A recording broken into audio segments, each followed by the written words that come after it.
Hi, this is Greg from Paradise Lost, and you're watching Planet Metal.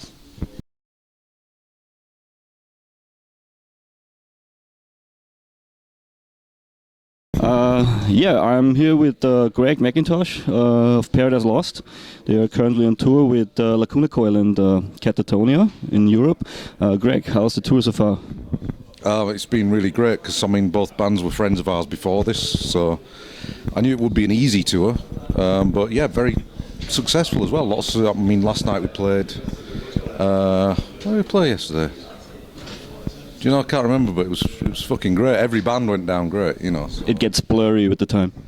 Yeah, you wake up in a different venue and you don't really know where the venue is, you know, so yeah. But you know this venue here and you know the city. Yeah, I was here, I think, last year, or the year, but yeah, with Swallow the Sun.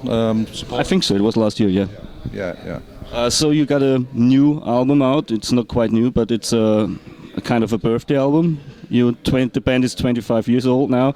Is it kind of a present to the fans and to the band that you compiled some rarities and some B-side tracks on this record? This initially wasn't really our idea. It was Century Media's idea, and they said we'll give you a list of tracks to choose from, like a rarities thing. Put them all in one place at one time. It's a collector's piece. It's not. We're not trying to win over any new fans with it. It's for people who already know the band, who maybe wanted all these tracks in one place at one time. But we thought it would make it more worthwhile if we made it a little bit more special. So we wrote and recorded a one-off track just for this record, and re-recorded two of our earliest tracks. Not for any other reason, but to kind of school people, show people who don't know the early days of the band where we came from, you know. And I think two tracks are standing out for me. These are these orchestra tracks with the Prague Symphonic Orchestra. Was this a one-time thing, just the two songs that you recorded? Yeah, it was. Those tracks were written with a view to having orchestral arrangements on them anyway, in the first place, because we didn't want to do... I don't think it necessarily translates really well when metal bands just take a metal song and try and arrange it on orchestral instruments. So these two tracks were written with orchestral arrangements in mind in the first place. So they really translated very well to string instruments, etc. You know. So there is no plans to make a whole album out of maybe symphonic tracks like that. Write a whole album.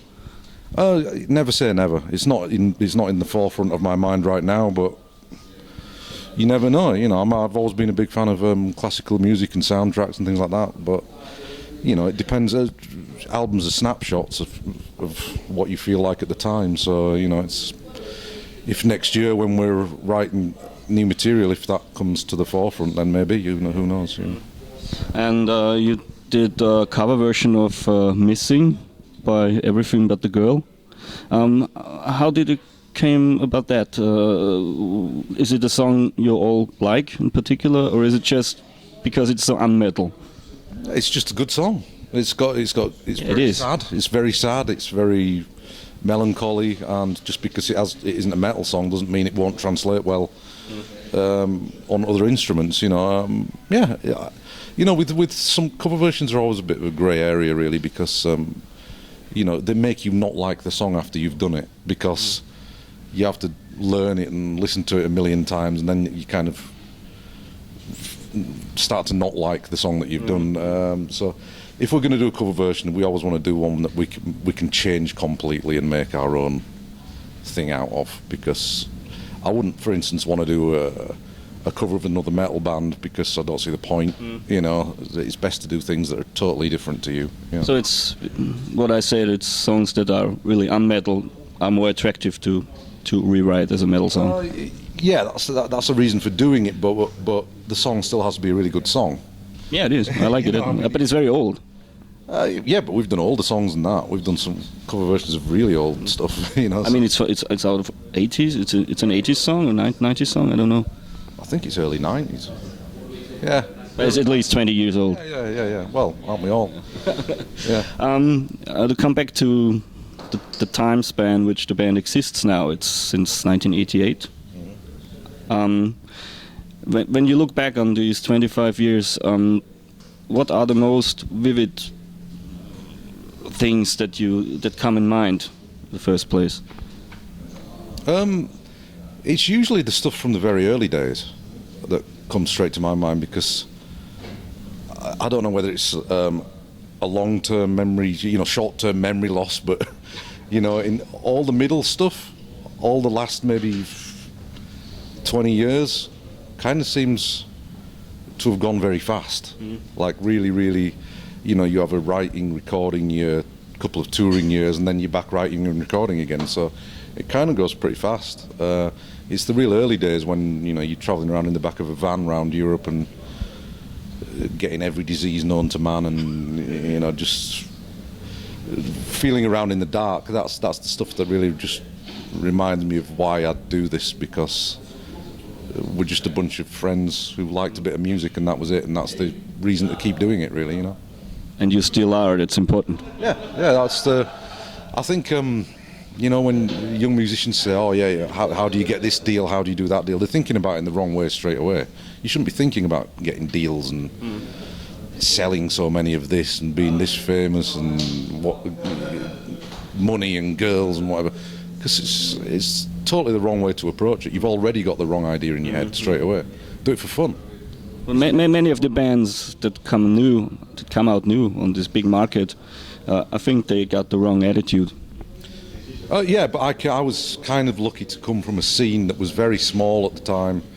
Everyone kind of knew each other. There was maybe 4 or 5 bands in each country that were involved in that scene, all traded tapes with each other and kept each other's feet on the ground and kept it very real. It was kind of a punk rock attitude thing, I guess, but I guess because everything's out in the open these days with the internet, anyone can record an album in their bedroom, put it out and say, yeah, I have an album out, so it kind of makes it less special in a way than it used to be, and you felt very grateful to have a record deal and stuff, so. There weren't many bands around those days. No. You had to count them with one hand, like Metallica, Maiden, Black Sabbath, all that stuff. Now it's so many bands that you lost track of all the bands, I think. Yeah. I mean, there's still some great bands around, but you have to look really hard to find them, because everyone you meet is in a band now. Yeah. Everybody. Back in the day, it was like, there were a few, but not many, but yeah, everybody's. Yeah, like, you're right. Yeah. Everybody you talk to is just like playing guitar or drums or something. When you think back to 25 years, what was the best thing that happened to you and the worst thing? In connection with the band, of course. Connection with the band, yeah. The thing I have fondest memories of really is actually getting a record in the first place, because it was kind of, we were just guys meeting up on a Saturday and playing instruments together and knocked out a couple of demos. And in the same day, we had an offer from Earache and an offer from Peaceville in the same day. And it was kind of, wow, why us, I mean, the deal was one sheet of paper. They just said, do you agree to have a record, But yeah, that was really, that's kind of my fondest memory. Yeah, Dynamo 95 was one of the great gigs of the time, because it was everyone, all our peers, all our friends in other bands were all at that one festival, and it was the biggest festival of its type. I've been there. Yeah. I've been there. I've seen you there, yeah. Oh, right, okay. Well, it was just a great day. Everyone knew each other backstage. The crowd were in great mood. It was just a real special feeling festival that it's hard to recreate that, and that's probably why it hasn't happened since. At least in Europe, Wacken's come pretty close, and a few other festivals. But I think that was just like, that was a festival at the right place at the right time. Yeah. Oh, it's a bit of an overload. Yeah. Maybe at festivals like Wacken, it's just like they tend to overload the festivals with commercial stuff. So. Yeah, I mean, it was the last huge-scale festival that still had this small scene feel, and I haven't really known anything like it since on that scale. There are small festivals like that, but it's... I think it was also the last one of Dynamo festivals, I think. Yeah, I hope it wasn't us that killed it, or I don't know. I don't know. Have you some memories, particularly with this city and location here, which you like to tell the people out there? a funny thing with fans or something? We've been here a long time, obviously, but I mean, the thing that really makes me laugh about, we recorded a video for the song Mouth in Vienna, in some warehouse somewhere here. And there's a scene in the video where a cardboard box opens like this, and Nick, our singer's head's inside singing. And we were watching, the rest of the band were at the side of the filming scene when it happened.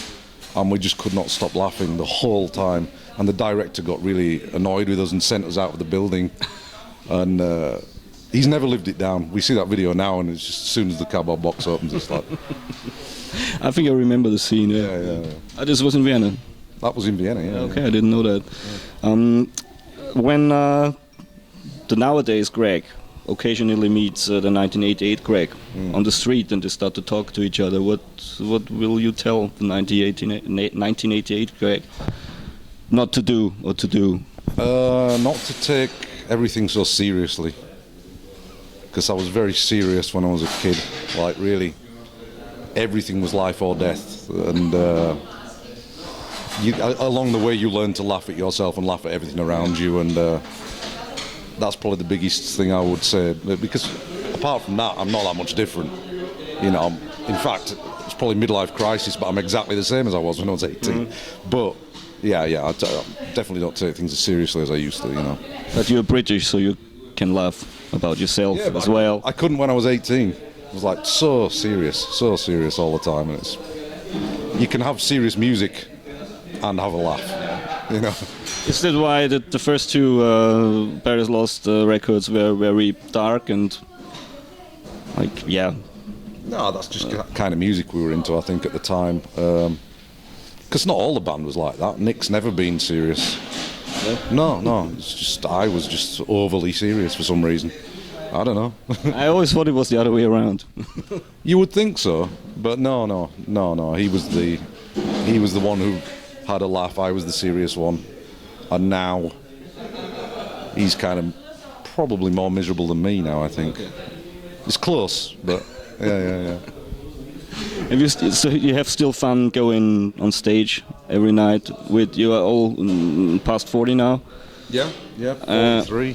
And is it still fun, or do you say I don't want the guys around someday? Or yeah, some days you get that. It's like anything else, you know. Sometimes too much of a good thing can be too much, but I mean, I still treat it like a Saturday night. You know, when you're a teenager, you're 18, you're putting on the loudest record you can, you're having some drinks, party before you go out, and that's still how I try and treat it. So that when I get on stage, I'm at the metal club. Yeah, you know. So. Yeah. I think one can see that because sometimes one sees that. But you have to regulate. 2 hours before, I don't drink till 2 hours before a show. But it happens. But it does happen. Yeah. Okay, Greg. So I hope the show is cool tonight for you, and you are having a party then. on stage, because I heard you banned all the booze out of the backstage area for some time. Is it correct? No, we didn't ban booze. Our management didn't want it around us sometimes. Okay. That was kind of late 90s, I think. Okay.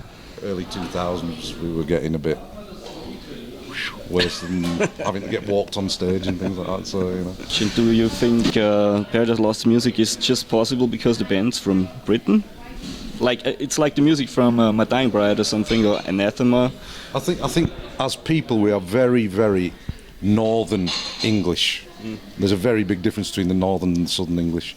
We're very typical Northern English. My Dying Bride are as well. So yeah, I guess so. You know, I mean, sometimes I feel the Northern English have more in common with Northern European people, like the Finnish and things like that. Yeah. We have very similar sense of humour, very kind of downbeat, pessimistic look on life, but with a smile, if you know what I mean. So it's I think we are very typically in Northern English. Yeah. Austrians got the same, but without the smile. Right. Okay. So you're like me at 18. Yeah. Okay, right. Yeah, some kind like that. Yeah. Well, my condolences. Yeah. Maybe it improves with time. With age. Yeah. It's never too late. Yeah, we will mellow out. Yeah. Greg, it was a pleasure talking to you. Cheers. Yeah.